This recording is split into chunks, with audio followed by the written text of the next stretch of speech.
Bienvenidos al Congreso de Investigación del Módulo Conocimiento y Sociedad correspondiente al trimestre 20 otoño. El día de hoy tengo el gusto de compartir este espacio con la maestra Celia Linares, coordinadora y docente del tronco interdivisional. Maestra. Hola José Ramón, buenos días. Buenos días al doctor Jorge Alberto Álvarez. Les doy la bienvenida a todos nuestros estudiantes y profesores que están acompañándonos hoy en este conversatorio que es marco para el Congreso de Investigación de nuestro módulo Conocimiento y Sociedad del TIP. Me da mucho gusto que esté con nosotros, le agradezco muchísimo su presencia al doctor Álvarez. Ya ustedes pudieron ver al inicio su amplio currículum, por lo cual seguramente su conversatorio del día de hoy va a ser muy interesante. El tema, como ya pudieron ver ustedes en el programa, es ética en la investigación formativa, que es un tema complejo que muchas veces se trae a colación cuando días importantes, ¿no? Como la cerecita del pastel para lucir, pero que debería marcar todos los actos de nuestra vida, ¿no? La investigación es un acto cotidiano en la UAM Xochimilco. Queremos que nuestros estudiantes tengan esas herramientas de investigación y también que tengan la ética para normar muchas de las acciones, ¿no? Seguramente, como afirman algunos autores como el doctor Dussel, un principio importante tiene que ser preservar la vida como guía para todas nuestras acciones y luego también considerar siempre aquellos que pueden salir afectados por las mismas acciones que llevamos a cabo. Entonces, me da muchísimo gusto, nuevamente le damos la bienvenida. José Ramón nos va a dar unos anuncios y le damos la palabra después al doctor José Alberto. Muchísimas gracias, maestra. Únicamente recordarles a todos ustedes que nos están siguiendo en esta transmisión en vivo que pueden interactuar con nosotros a través del chat de esta transmisión por medio de Facebook de UAM Xochimilco. Mándenos preguntas, dudas y comentarios que en su momento vamos a hacer llegar a nuestro conversador. Doctor, por favor, el micrófono es suyo. Pues muy buenos días, muchísimas gracias por la invitación, por la cariñosa presentación, tanto a la doctora Linares como al maestro Hernández. Es un gustazo, es un honor.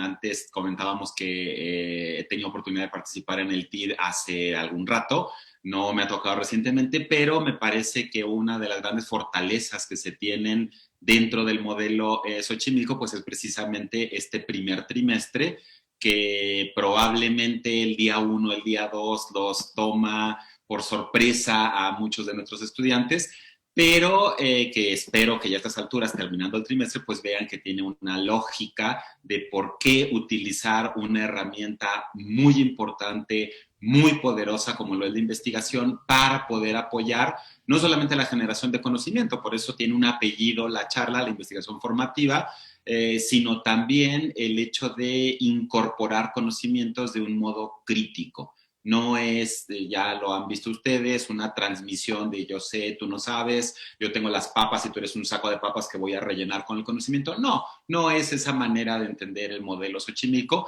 y me parece que es una de las grandes fortalezas que tenemos como institución.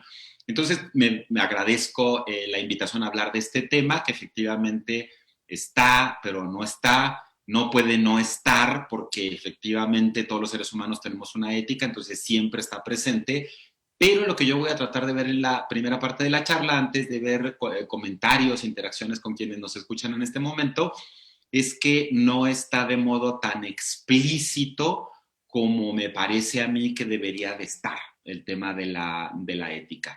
Entonces, agradeciendo a todas, a todos y a todes, no es una redundancia, sino que es una cosa que también tiene que ser de respeto a todas las formas de ser, de vivir, de sentir, de estar en el mundo de todas las identidades, pues hablar de estas vocales que luego si sale en la charla ya lo veremos. También creo que es un imperativo ético que docentes nos vayamos acostumbrando a estas nuevas formas de ver el mundo como algo que no se había visto en mucho tiempo de la historia. No es una moda, sino que tiene que ver mucho con esto que vamos a hablar de la ética. Entonces, voy a compartir por aquí una presentación y voy a tratar de seguir 3 ideas literalmente 3 ideas. Van a ver que estas ideas se van a llevar a otros campos, pero van a ser 3 ideas.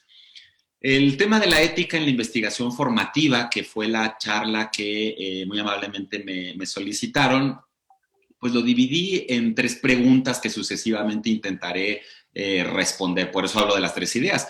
La primera es si hay contenido sobre ética en el módulo Conocimiento y Sociedad, que está llegando a su fin.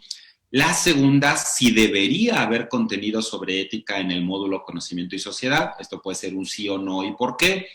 Y la tercera, que va a ser la más densa, si podría haber algún tipo de consecuencia por no incluir contenidos de ética en la investigación formativa. Decía la doctora Linares que la actividad de investigación es cotidiana en la UAM, entonces, ¿qué podría ocurrir si no tenemos estos contenidos explícitos de ética dentro del módulo?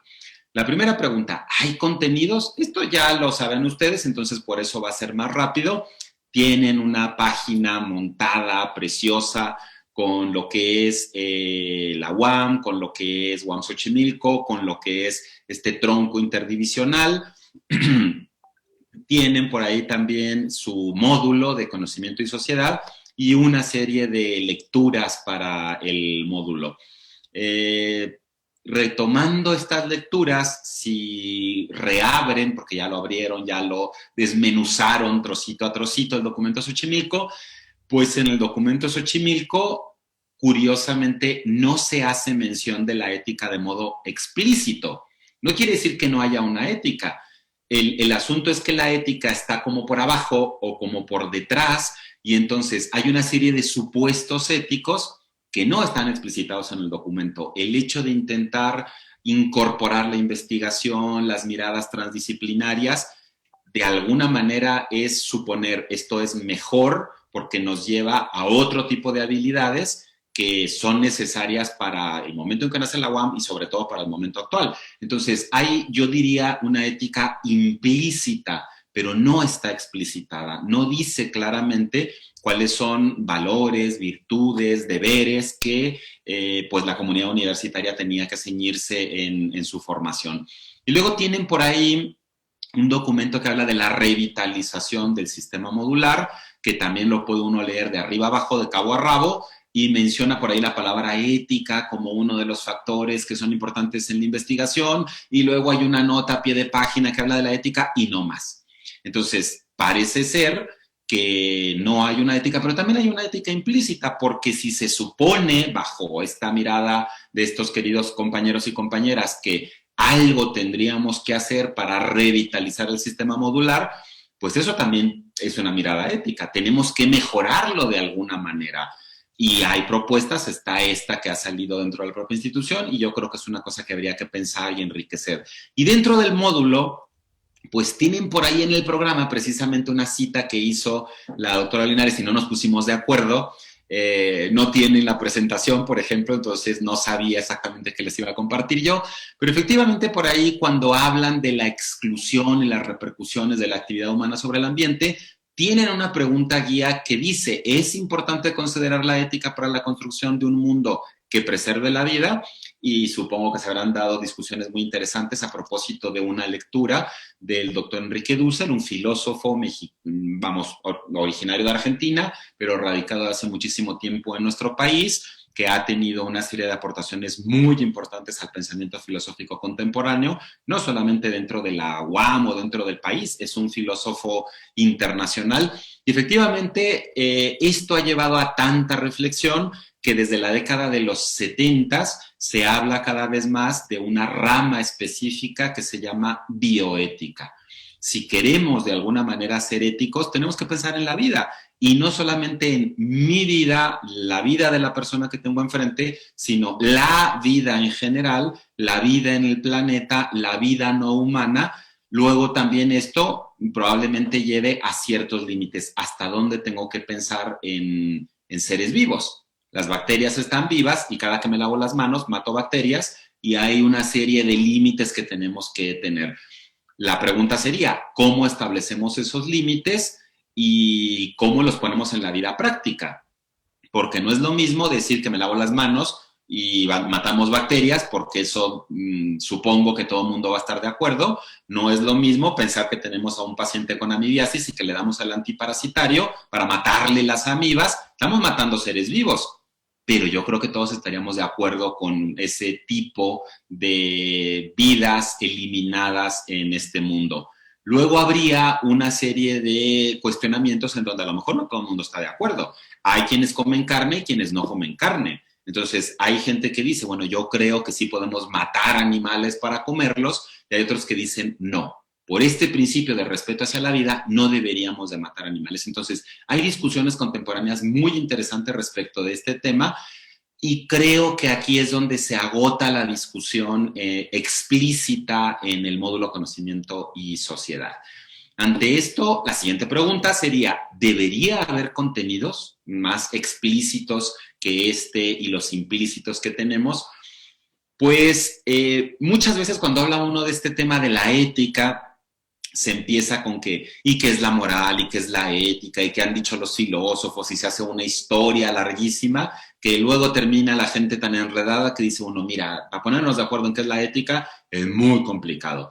Pero para no meternos en esas profundidades del análisis filosófico, sí hay cosas que están muy claras en la operatividad, en las prácticas éticas y las que no lo son. Entonces, se habla muy directamente en la literatura de que existe una mala conducta científica, y lo que deberíamos hacer es luchar contra esta mala conducta científica con algo que se denomina desde la literatura especializada la integridad. Ahora, ¿qué significa ser íntegro? Pues miren, el diccionario de la lengua española tiene una primera definición que tiene que ver pues con la cuestión física, que supongo que todo el mundo comparte, y me interesa más la segunda manera de entender esto, que dice, dicho de una persona recta, proba e intachable. Eso es lo que tenemos que buscar en el mundo de la investigación en general y de la investigación formativa en particular. El ser recto, el ser probo, el ser intachable son características éticas que no son tan alejadas de cuestiones que podamos poner en la práctica.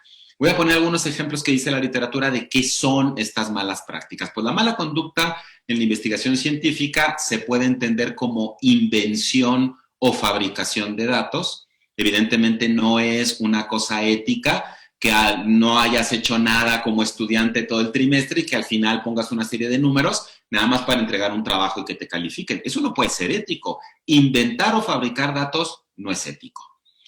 Otra cosa también es falsificar datos. Tienes una serie de datos, pero luego no hayas que hacer con ellos. O no te sale lo que tú creías en la hipótesis. Entonces, falseas lo que ya tienes para poder entregar un trabajo que diga lo que tú quieres que diga. Eso tampoco puede ser ético. No debería de ocurrir.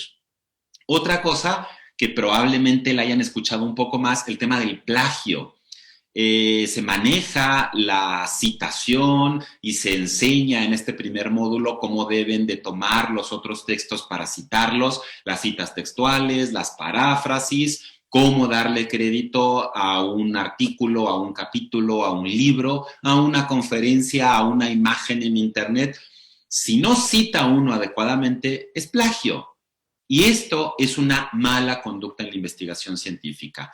Hay otras conductas que se llaman cuestionables o potencialmente perjudiciales, como por ejemplo prácticas inapropiadas de asignación de autoría. Que resulta que hay por ahí un compañero, una compañera que no hizo nada en todo el trimestre y luego lo ponemos ahí para que lo califiquen. Pues eso no es adecuado. Tampoco tendría que ser adecuado, estoy hablando de experiencias que pudieran tener compañeros, compañeras, compañeros, estudiantes, pero esto puede ocurrir también con investigadores, investigadoras en el mundo, no es un fenómeno de la UAM o nacional. Otra conducta cuestionable sería la formación explotadora y negligente de nuevos investigadores. El hecho de tener a un ayudante de investigación solamente para lavar la cristalería en el laboratorio no es ético. Es una cosa que también tenemos que pensar ahí para quienes somos docentes en general. Otras formas de mala conducta pueden ser la no transparencia en los conflictos de interés. Un conflicto de interés, de modo muy amplio, es aquel otro objetivo que no es el primordial de la investigación, que me puede desviar de los objetivos de la investigación. ¿Cuál es el objetivo principal de la investigación? Aquí yo voy a estar en contra de muchos manuales contemporáneos de investigación. Hay autores que dicen, el objetivo es publicar. No, el objetivo es aumentar el conocimiento. Entonces, si hay algo que me aparte de aumentar el conocimiento, eso es un conflicto de interés. Muchas veces se asocia con dinero, recibir financiación, pero si yo quiero publicar a toda costa un artículo, eso es un conflicto de interés. Si yo quiero pasar el módulo y me urge tener algo para poder presentar, eso es un conflicto de interés. Si yo soy docente y me falta una publicación para alcanzar los puntos de no sé qué y no sé cuánto, eso es un conflicto de interés. Hay muchos más conflictos de interés que los que uno se puede imaginar a primera vista. No es solo el dinero, también el dinero, pero no es solo el dinero. Luego, otra forma de mala conducta es la falta de cumplimiento de las buenas prácticas de investigación en seres humanos y en animales no humanos. Tenemos una serie de normativas éticas por un lado y legales por otro lado. También tenemos mucha normatividad legal en el país. Por ahí, vamos, yo no vi el cintillo, pero espero que lo hayan puesto. En este momento tengo el gusto y el honor de presidir el Comité de Ética de Investigación de la UAM Xochimilco. Es el único que tenemos dentro de toda la UAM, dentro de las 5 unidades con registro ante la Comisión Nacional de Bioética. Y pues tenemos que apegarnos a muchos reglamentos en este sentido, tanto legales como éticos. Y esto se lo pedimos a todos nuestros queridos compañeros docentes para que lo incorporen en sus proyectos de investigación. Entonces, no es solamente una cosa que tendría que estar presente en el módulo, sino que tendría que permear en toda la universidad, no solamente en UAM Xochimilco.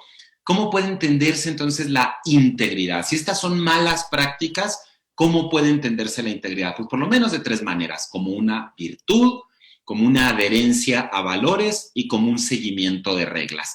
De estos 3 puntos voy a mencionar muy rápidamente los primeros 2 y me voy a quedar un poquito más largo con el tercero.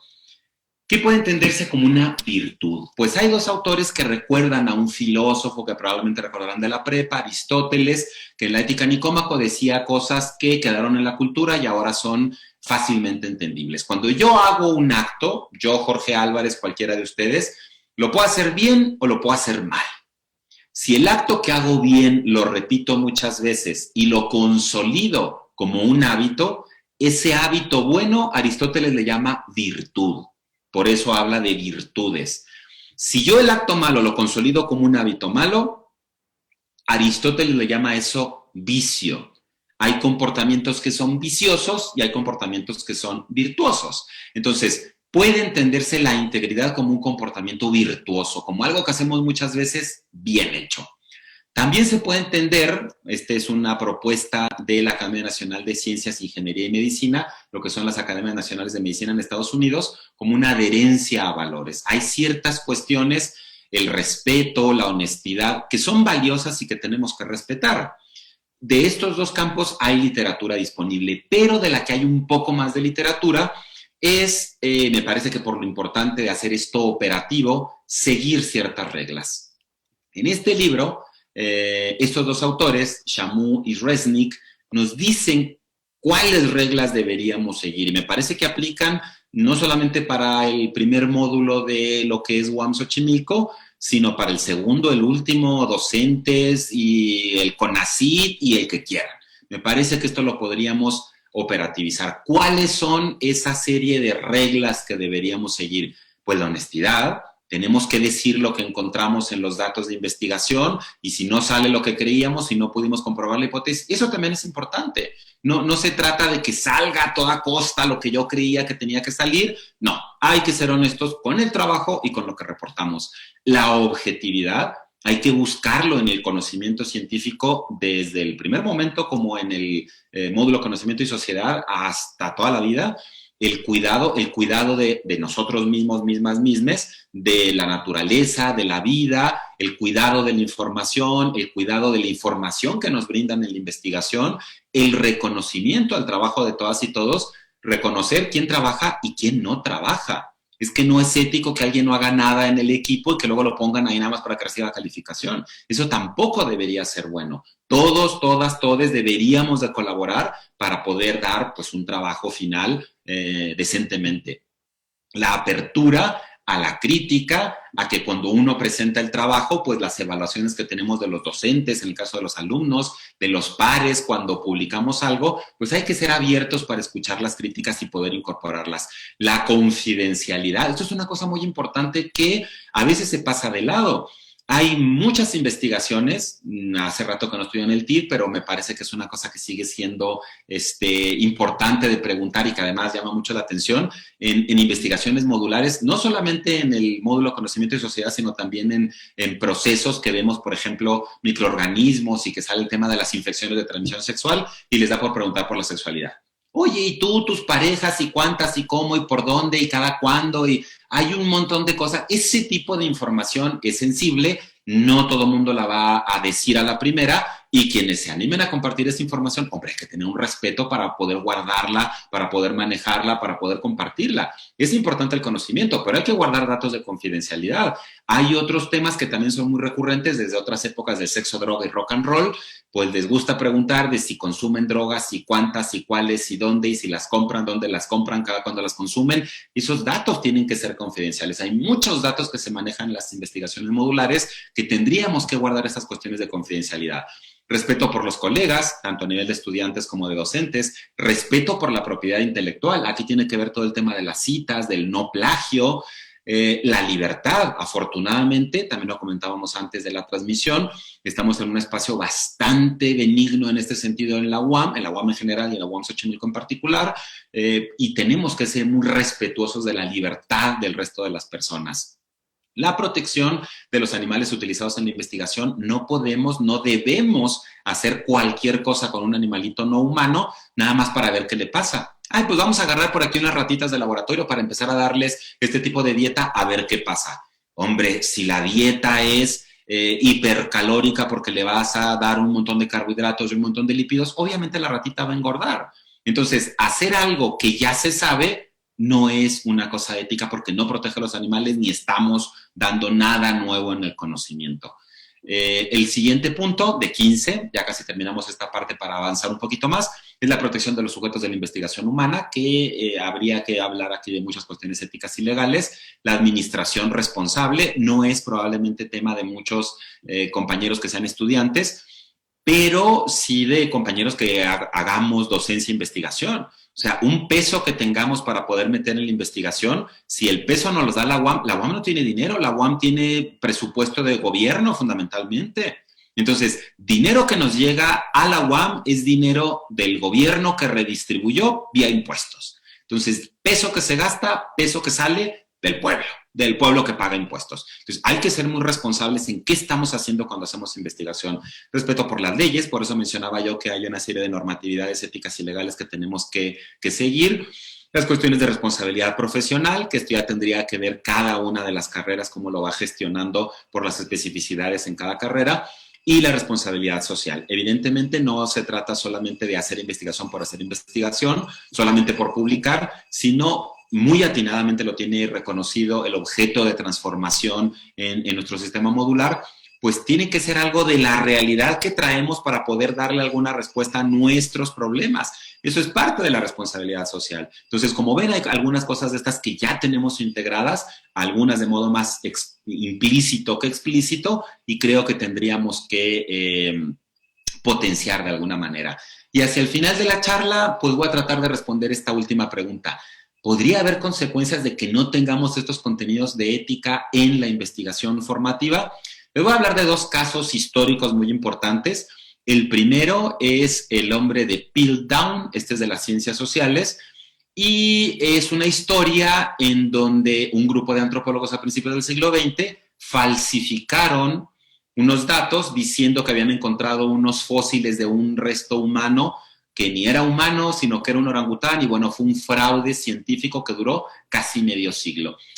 Voy a compartir, aquí tengo un videíto que dura cosa de minuto y medio para resumir esta idea. Espero que se escuche bien. Si hay algún problema con el audio, pues me lo hacen saber para saber si me salgo de la presentación o lo comparto por otro lado. Pero arrancamos.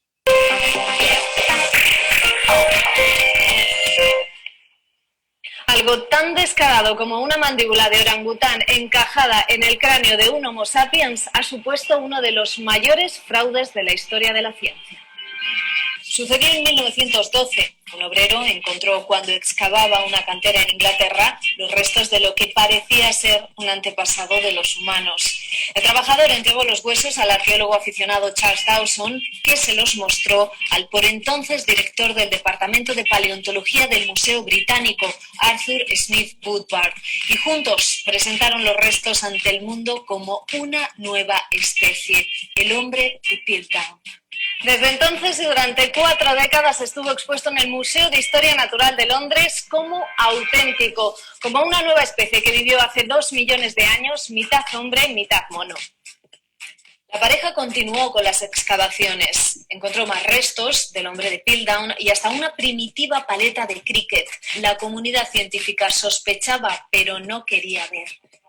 Pasadas varias décadas, en 1950, otros científicos analizaron los restos con nuevas técnicas y descubrieron la vergüenza. Nada cuadraba. Los restos del hombre de Piltdown no eran más que una mandíbula de orangután encajada groseramente en el cráneo de un hombre moderno.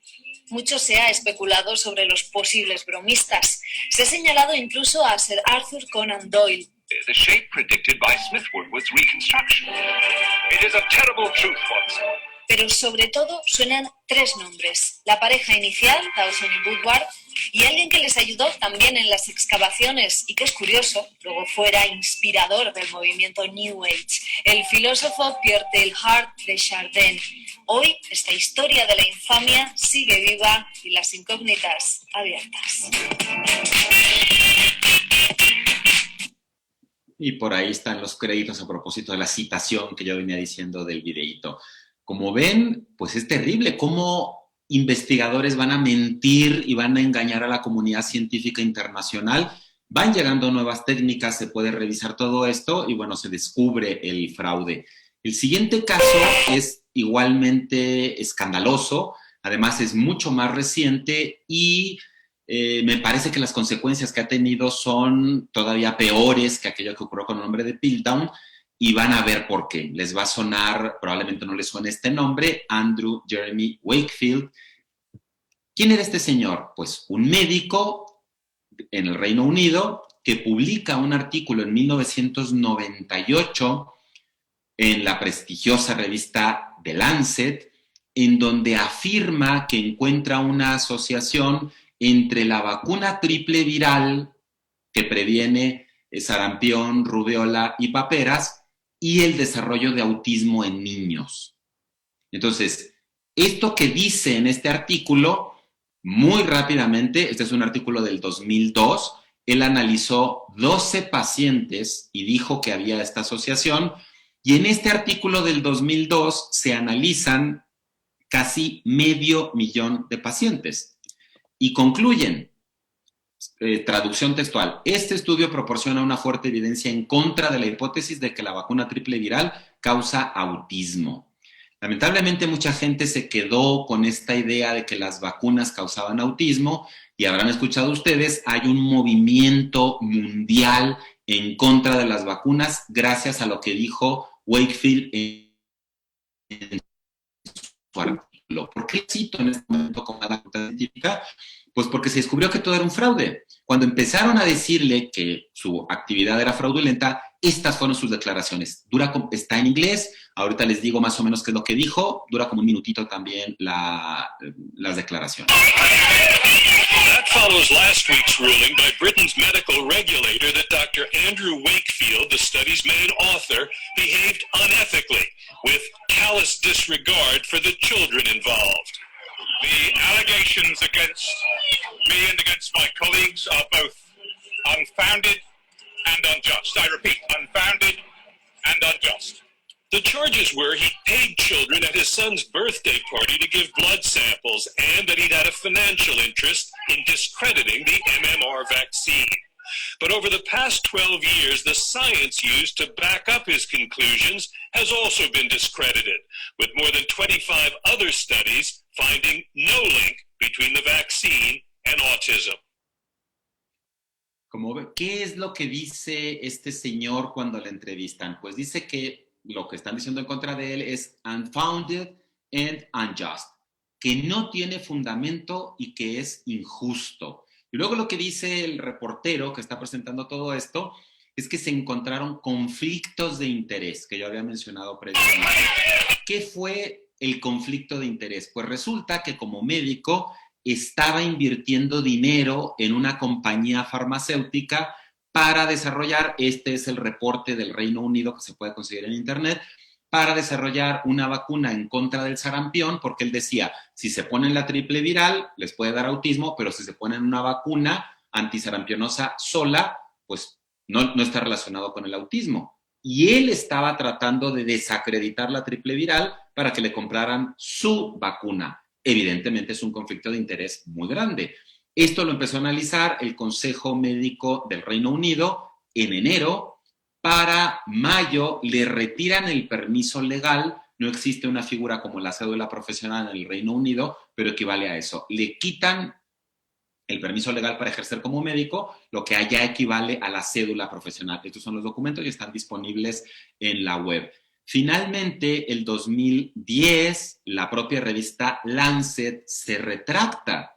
¿Qué quiere decir que se retracte? Que dicen aquí explícitamente, eso que dice ese artículo es falso.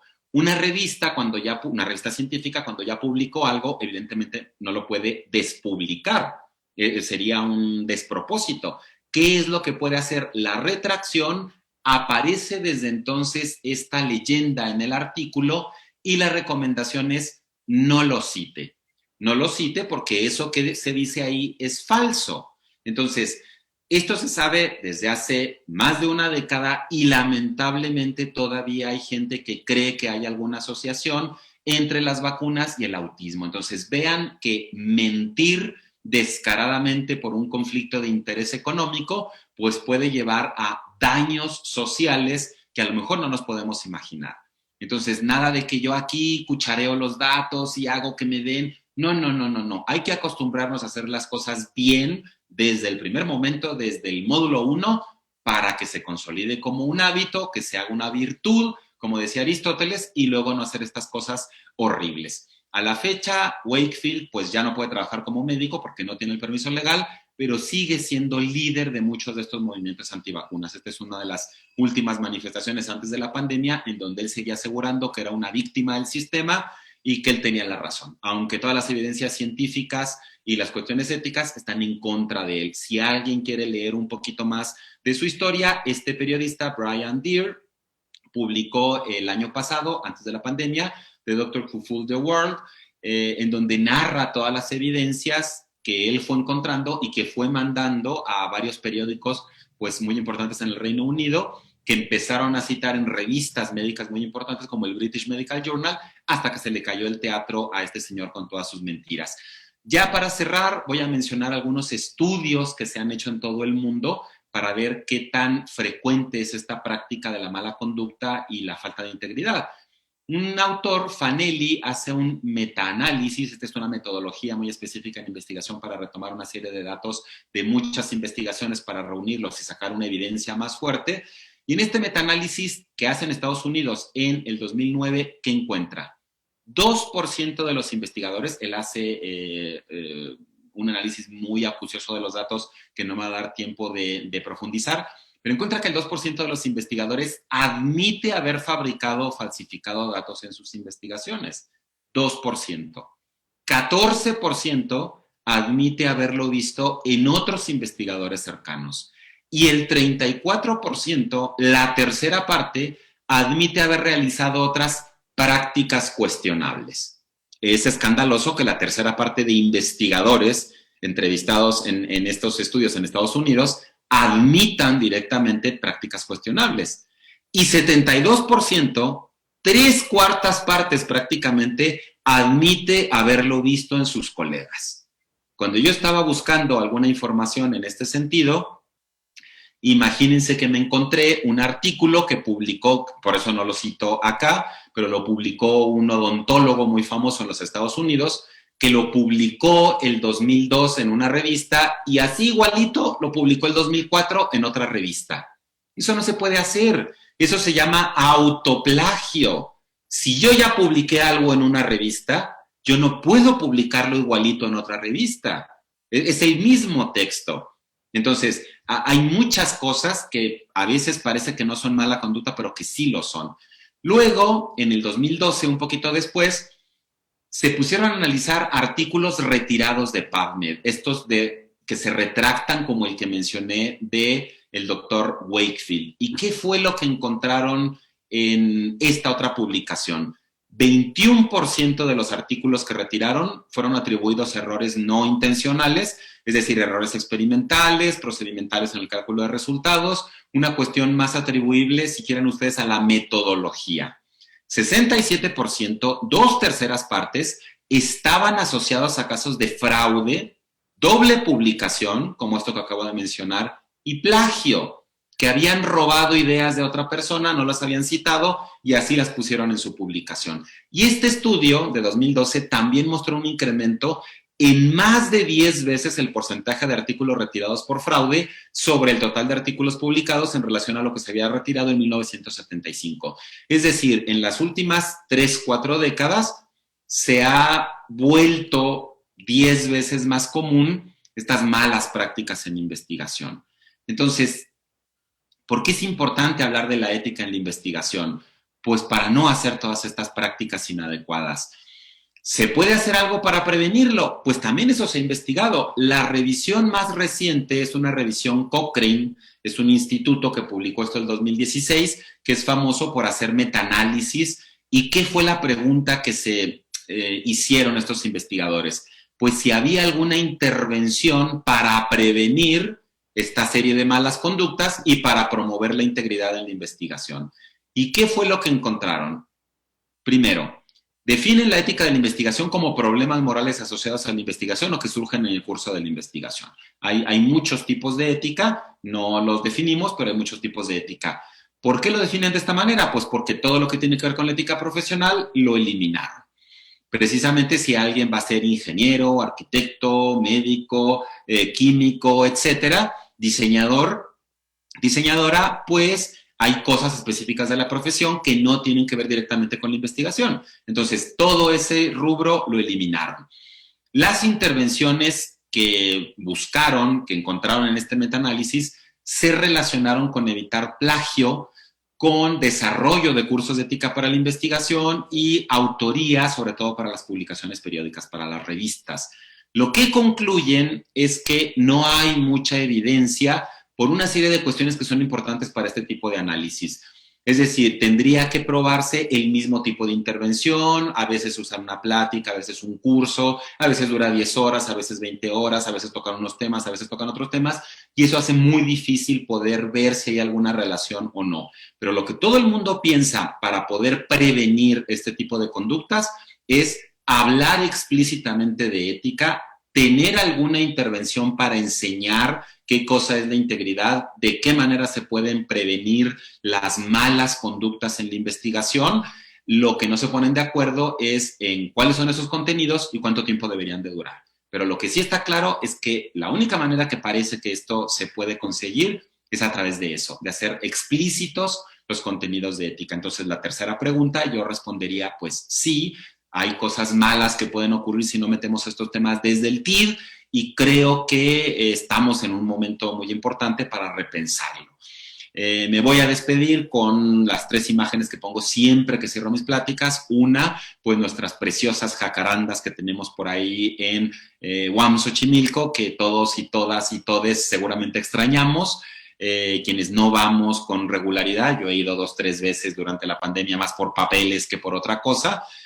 Así que pues me parece una imagen muy bonita. Siempre termino mis pláticas agradeciéndole a mi hija por el tiempo que le robo y que comparto con todos ustedes, al amor de mi vida, y cierro con mis correos. Entonces, si no da tiempo, aunque tenemos tiempo para la interacción, pero si no diera tiempo para alguna pregunta o algún comentario, estos son mis correos electrónicos, el comercial y el de la UAM. Y pues les agradezco a todas, a todos y a todes su atención. Muchísimas gracias y pues yo quedo por aquí abierto a continuar. Muchas gracias. Muchas gracias, Jorge Alberto. Ya tenemos preguntas. José Ramón. Sí, maestra, muchas gracias. Doctor, Maffer Gam le pregunta, ¿qué se puede hacer si la profesora o profesor nos obligan a poner el nombre del que no aporta en el trabajo de investigación. Pues es una cosa que tenemos que discutir como comunidad, qué hacer en esos casos. Hay intervenciones pedagógicas para quien habla de estos temas.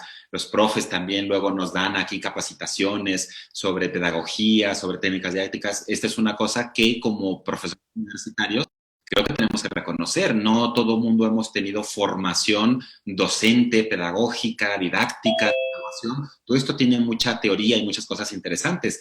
En el tema de la evaluación, por ejemplo, lo que se suele mencionar casi siempre es la evaluación que hacemos como docentes, pero hay otras modalidades, por ejemplo, de autoevaluación y de coevaluación.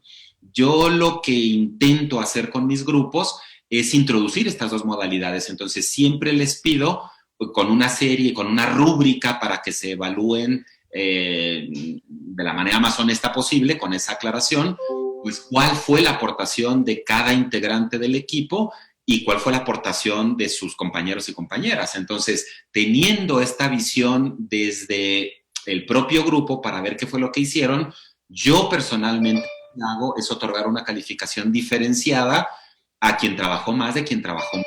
Porque efectivamente tenemos un producto final que tenemos que evaluar. Una cosa es la calidad del producto final y otra cosa que haya alguien que no hizo nada.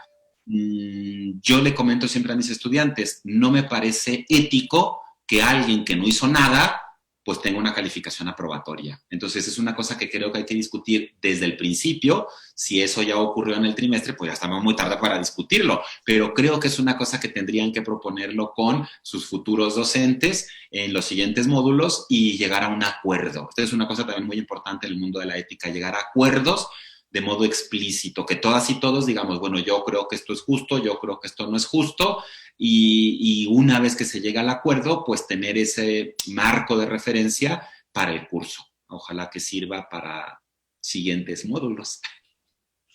Gracias, Jorge Alberto. Esta parte de la interacción entre alumnos y entre docentes y alumnos seguramente es un punto nodal que causa muchas fricciones.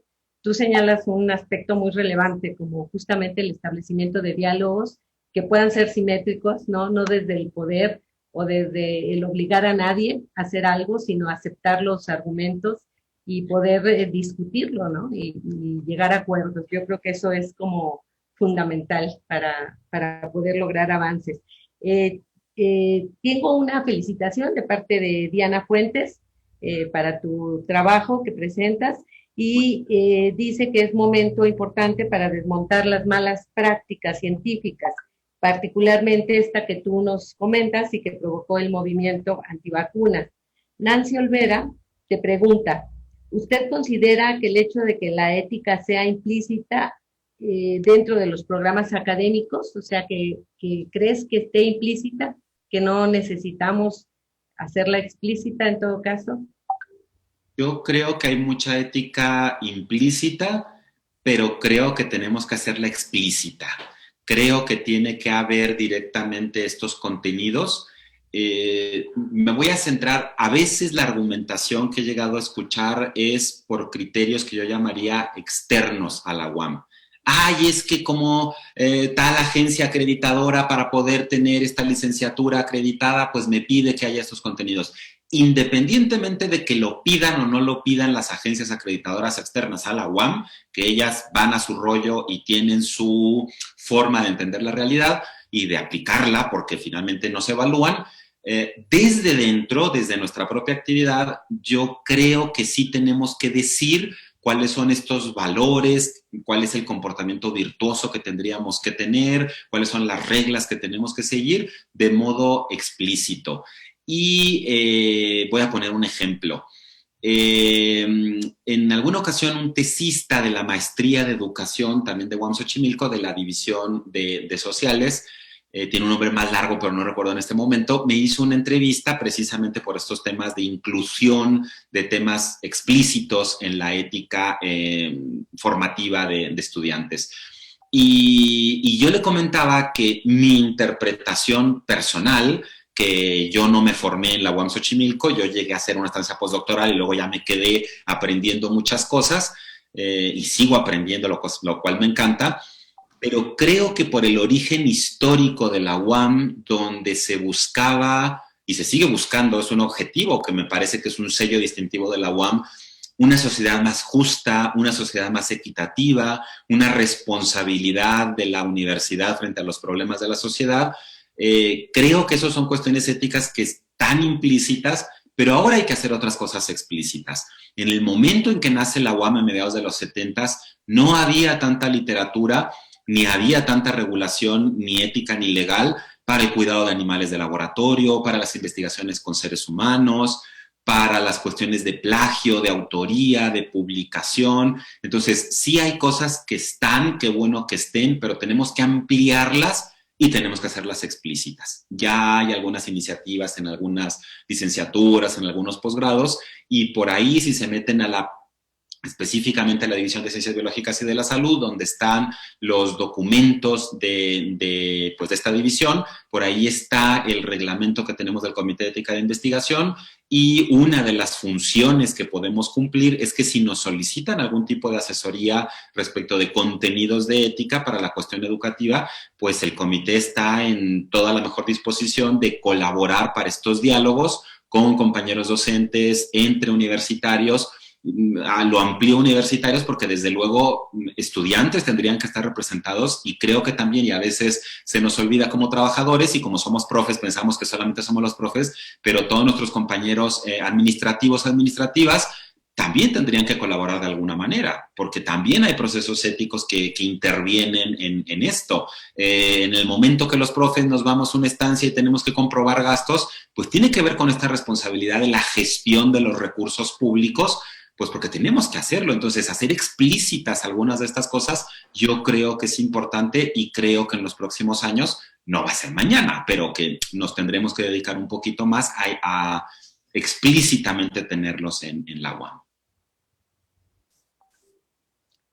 Gracias, Jorge Alberto, perdón. Me parece que das como un recorrido bastante interesante a estos temas que sin duda alguna nos tendría que llevar muchísimo más tiempo revisarlas y poder interactuar con nuestros estudiantes también para poder escuchar sus dudas y resolverlas. Ojalá que tengamos oportunidad próximamente de tenerte en otro conversatorio y también en este tipo de actividades que justo hoy en el marco del Congreso me parece que son muy oportunas, ¿no?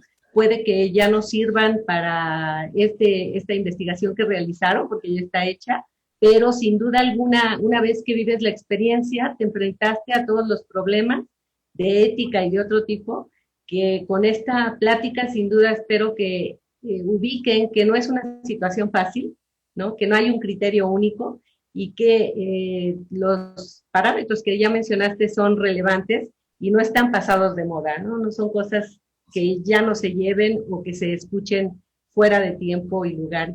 Te agradezco muchísimo tu tiempo, tu disponibilidad y el poder en tan poco tiempo manejar toda la información que nos presentaste. Muchísimas gracias. Muchísimas gracias por la escucha, por la invitación, por las preguntas, por todo lo demás. Ojalá que haya otra oportunidad para colaborar, para compartir, y se podría ir viendo, dependiendo de las posibilidades que tengamos, a lo mejor temas específicos. Hay cosas que desde luego ya se tocan. Las citas es una cosa que creo que es de lo más operativo, pero hay otras cosas que luego a veces no se consideran como mala conducta, como el autoplagio.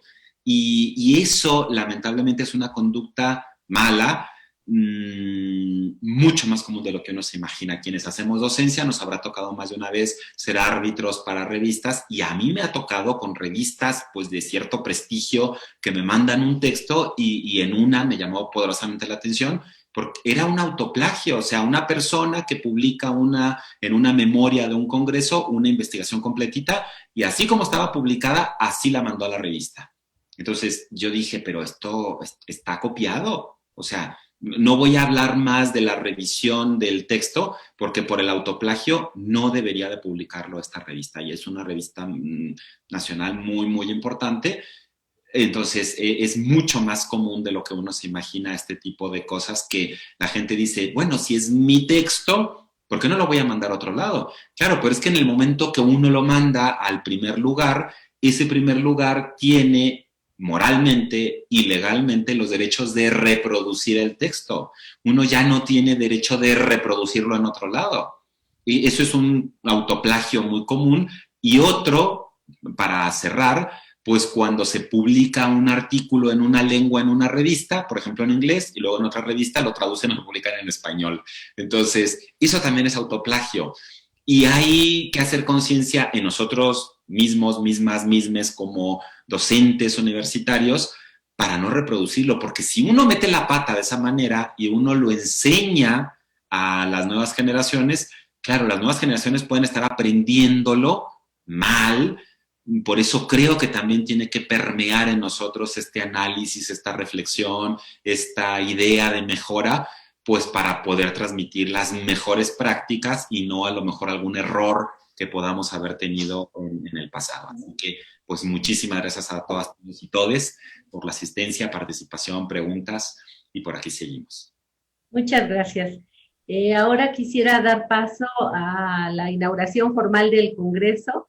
Le pedí a la coordinadora de docencia de la unidad que me hiciera favor de estar presente. Ella es docente también del TID, nuestra querida Betty García, y quisiera pedirle que nos haga favor de hacer la formalidad de iniciar o arrancar el Congreso, que yo creo que ya fue muy brillantemente iniciado con su ponencia, Jorge Alberto, y ahora pues estamos de manteles largos con Betty también, haciendo la inauguración formal. Gracias, Betty.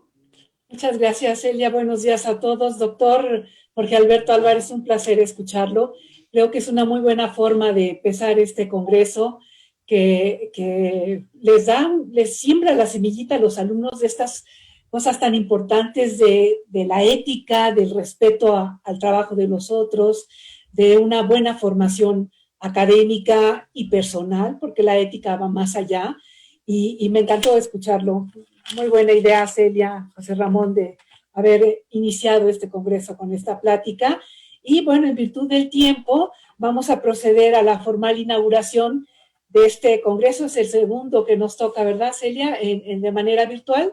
Pero ya aprendimos, ya vimos que la pandemia no nos deja quietos, que podemos seguir trabajando y que hemos buscado la mejor forma de hacerlo, y además también nos acompañamos con las jacarandas, porque muchas de las fotos que tenemos, inclusive en su presentación o en el programa del Congreso, pues están las jacarandas que son tan representativas de nuestra unidad, y esperemos que pronto todos los chicos puedan verlas y conocer la unidad.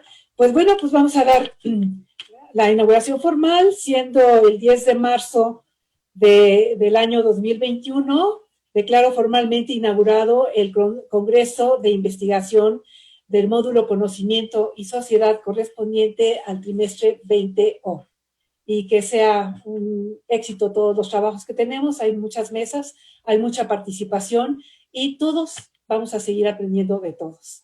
Eso es lo más importante que tenemos, en el compartir lo que hicimos durante un trimestre y contrastar con lo que hicieron los otros para seguir aprendiendo. Pues mucho éxito, muchas gracias, y aquí estamos, empezando. Muchas gracias, Betty. Gracias a todos.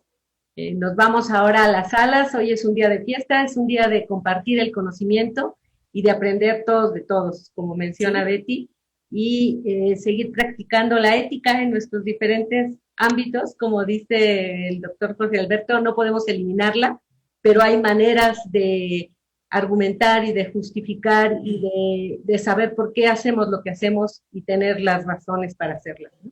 Entonces, muchísimas gracias a todos, José Ramón, gracias. Jorge, Betty, Tebehuam, Oscar, Dianita, Fernando, y cerramos el trimestre con esta linda actividad. Muchas gracias a todos.